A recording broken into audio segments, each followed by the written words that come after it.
जय जिनेन्द्र। जैन धर्म की पाठशाला start with the basic learning में आप सभी का स्वागत है। मैं स्नेहा जैन आज आपके सामने अन्नथा सूत्र का अर्थ लेके आई हूँ। अन्नथा सूत्र की जो सूत्र होता है उसका वर्णन तो मैं पहले अपने वीडियो में कर चुकी हूँ, लेकिन आज उसका अर्थ लेके आई हूँ। अन्नथा सूत्र कब बोला जाता है पहले ये बताते हैं, तो चलिए शुरू करते हैं। इरिया वयम और कोई भी क्रिया करने से पहले, चाहे हम सामायिक करें, चाहे प्रतिक्रमण करें, चाहे गुरु बंधन करें, चाहे चैत्य बंधन करें, कोई भी क्रिया करने से करते समय जब हम इरिया वयम और तसूत्री सूत्र बोलते हैं, उसी के बाद अन्नथा सूत्र बोला जाता है। अन्नथा सूत्र के अंतर काउसक करने की प्रतिज्ञा मांगी जाती है और साथ ही साथ काउसक में कुछ प्रकार के आगार होते हैं। आगार का मतलब होता है छूट, कि कुछ एक क्रियाएं ऐसी होती है जो हम स्वाभाविक रूप से, हमारे चाहने या ना चाहने पर डिपेंड नहीं होती, वो स्वाभाविक रूप से होती रहती है। तो उन क्रियाओं को भी काउसक में सम्मिलित नहीं किया जाता। तो काउसक करते वक्त हमारे शास्त्रों में उन क्रियाओं के लिए छूट दी गई है। वास्तव में तो काउसक का मतलब होता है बॉडी को एकदम स्थिर कर लेना, अपने शरीर को मृत जैसा कर लेना कि उस समय हमें कोई भी चीज़ का कुछ भी एहसास न हो।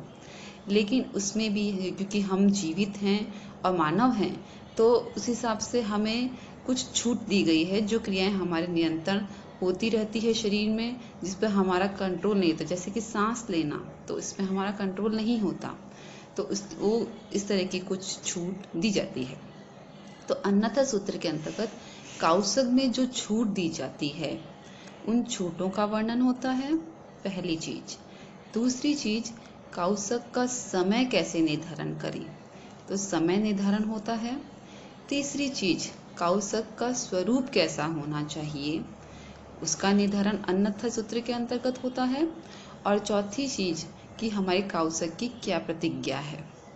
तो चलिए अन्नथा सूत्र के बारे में समझने से पहले काउसक का क्या महत्व है वो बता देती हूँ। तो काउसक का महत्व क्या है, इससे हमारी एकाग्रता बढ़ती है, हमारे जो शरीर की चंचलता है, हमारी काया की जो चंचलता है वो स्थिर होती है, किसी भी विषय में गंभीरता से जानकारी प्राप्त करने की जो चेष्टा हमारे शरीर में, हमारे मन में, हमारी आत्मा में उत्पन्न होनी चाहिए, वो शुरू हो जाती है। उसकी गंभीरता को ध्यान में रखने की जो मन में इच्छा है वो उत्पन्न होनी शुरू हो जाती है। और साथ ही साथ सभी तपों में सबसे श्रेष्ठ तप काउसक को माना गया है। इसीलिए आज भी साधु संत ज़्यादा से ज़्यादा मात्रा में काउसक करते हैं, ताकि वो इन सभी गुणों को प्राप्त कर सके।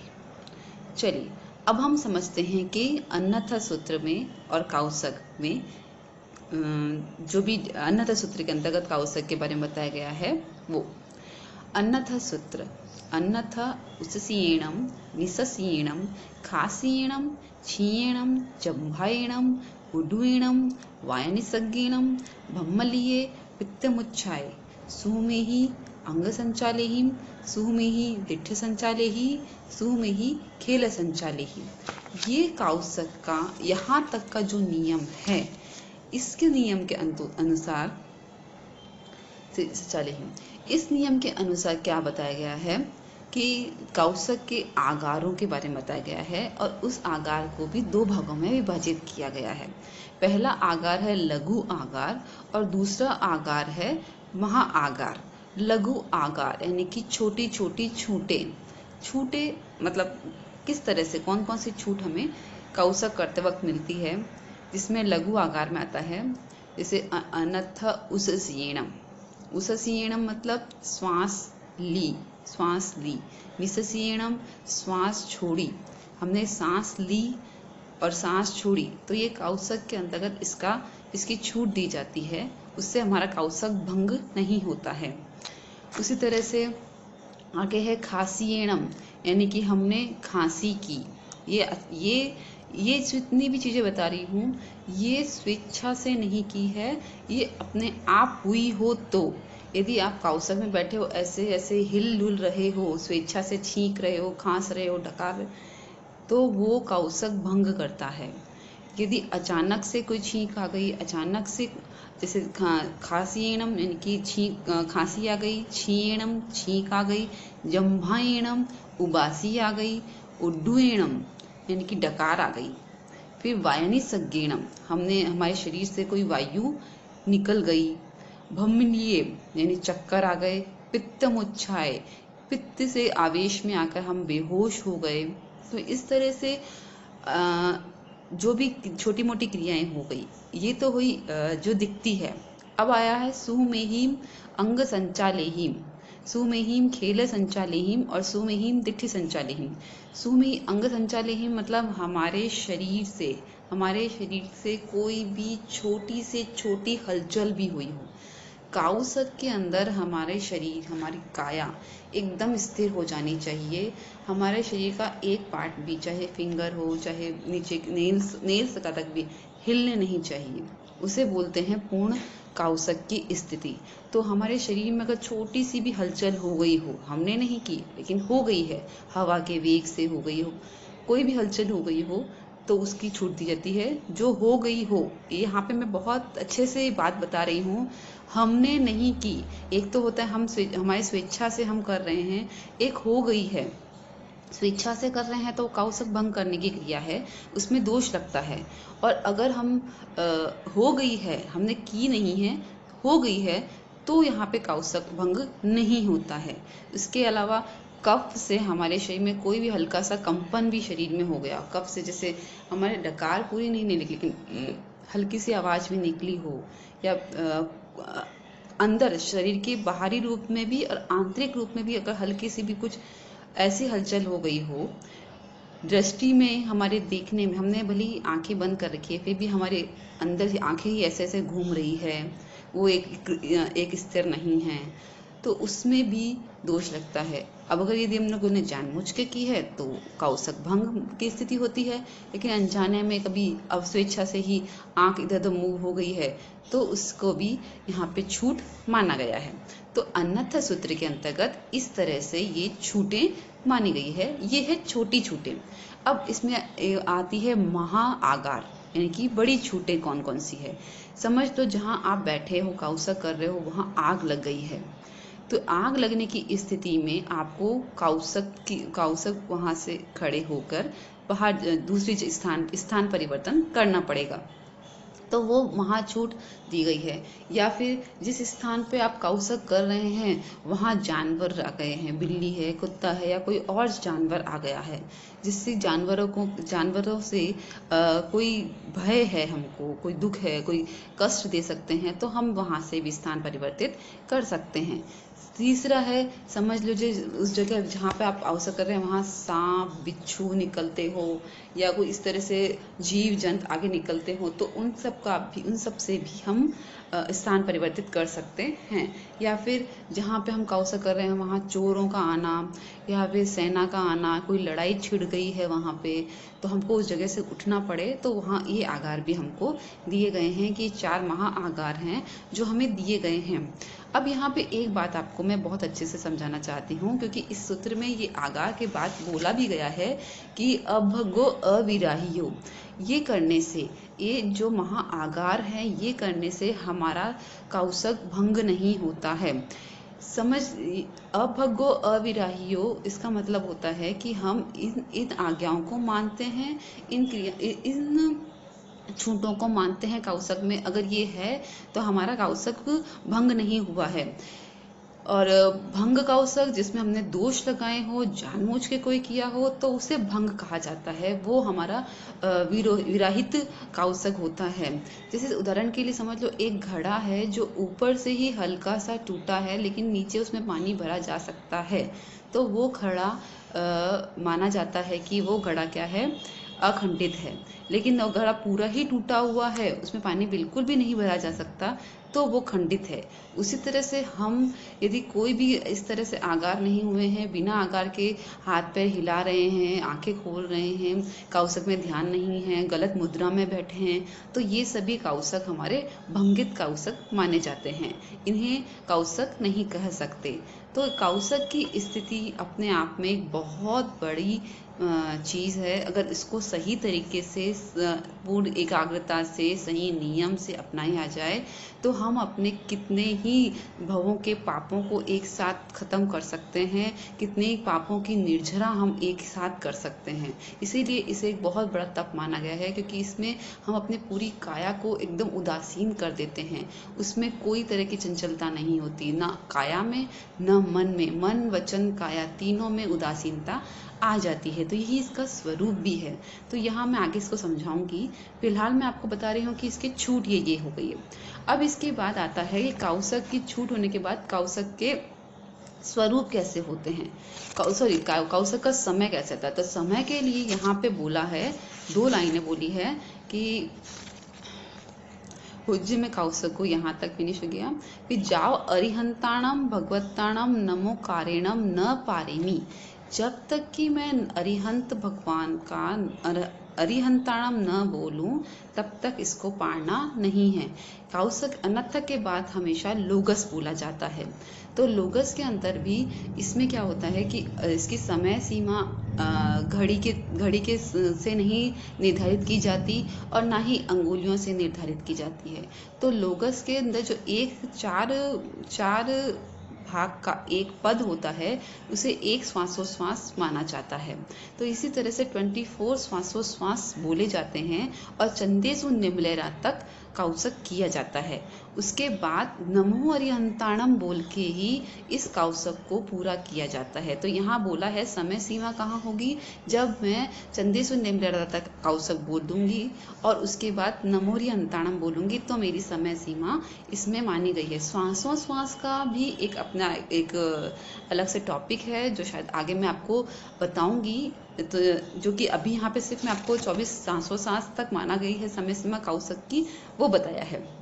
इसके बाद है काउसक का स्वरूप। काउसक के स्वरूप में आती है मन, वचन और काया। यदि काया स्थिर नहीं होगी तो हमारा मन स्थिर नहीं हो सकता, मन स्थिर नहीं होगा तो आत्मा शुद्धि नहीं हो सकती। तो सबसे पहले हमारा शरीर एकदम स्थिर होना चाहिए।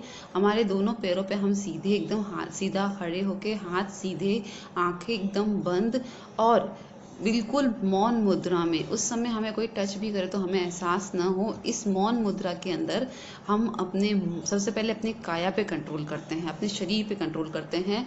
हमारे शरीर पे हमारा कंट्रोल हो गया। सेकंड आता है वाणी पे। एक बार मन में तो शरीर पे कंट्रोल कर लिया, लेकिन विचार ऐसे होते हैं कि जो बुद्धि घूमती रहती है। हम यहाँ खड़े हैं लेकिन हमारे विचार पता नहीं कहाँ होते हैं। 1 मिनट में शुद्ध विचार होते हैं, लेकिन दूसरे मिनट में वापस अशुद्ध विचार आते हैं। तो वाणी को एकदम कंट्रोल कर लेना, वचन को एकदम, मन, वचन और फिर काया। तो सबसे पहले काया को कंट्रोल करना है, फिर वचन को कंट्रोल करना है। वचन को कैसे कि हमारे जो सोचने की शक्ति है उसे एकदम शांत कर देना है, उसकी चंचलता को एकदम स्थिर कर देना है, उदासीन कर देना है।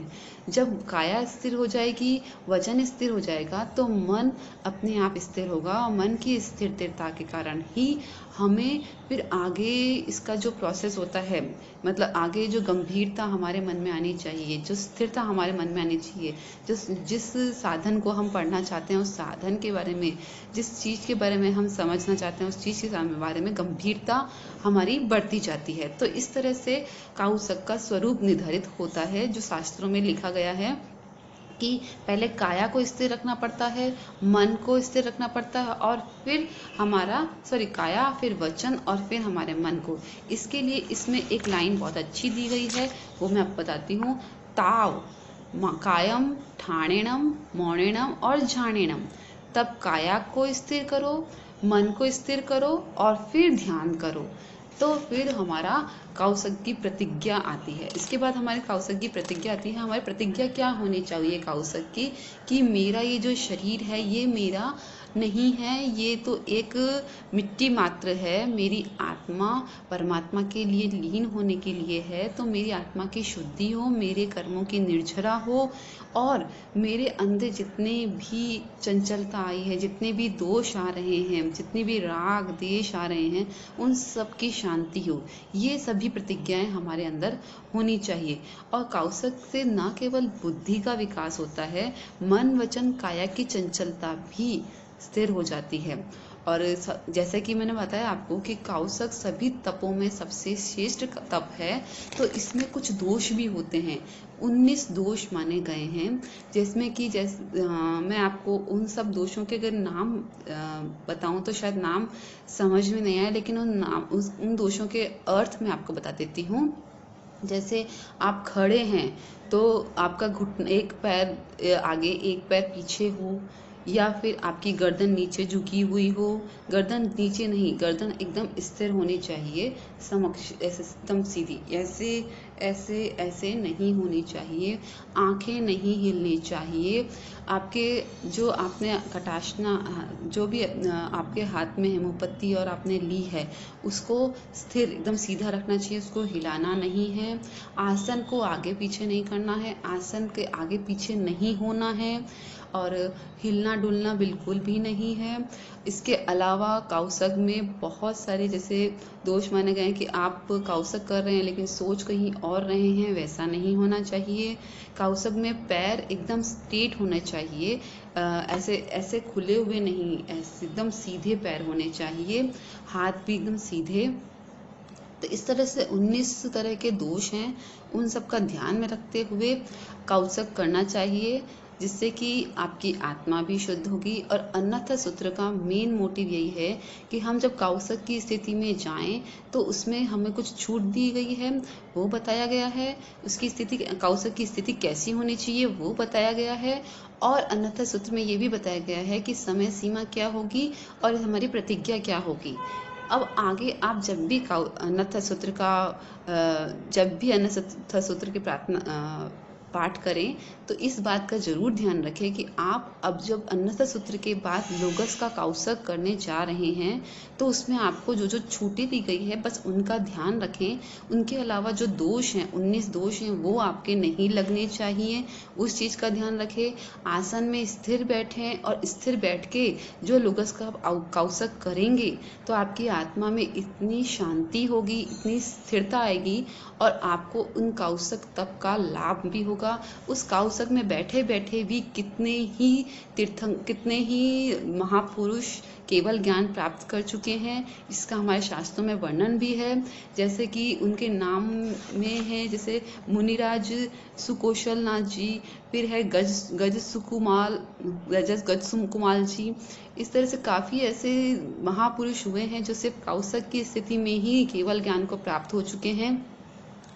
तो ये ज्ञान आप भी लीजिए और इसको जितना ज़्यादा अभ्यास करेंगे आपके जीवन में उतने ही बड़े बड़े परिवर्तन आएंगे। इसी के साथ अन्नथा सूत्र का जो अर्थ है वो संपन्न हुआ है। मुझे आशा है कि अब जब भी आप अन्नथा सूत्र की व्याख्या अब पाठ करेंगे तो आप पे बड़े ही मज़ा आएगा इसको पढ़ने में, क्योंकि आपको आज इसका पूरा अर्थ पता चल गया है। इसके अलावा भी अगर आपको किसी भी चीज़ की जानकारी प्राप्त करनी है, किसी भी सूत्र का अर्थ प्राप्त करना है, तो मुझे कमेंट बॉक्स में ज़रूर लिखें। धन्यवाद।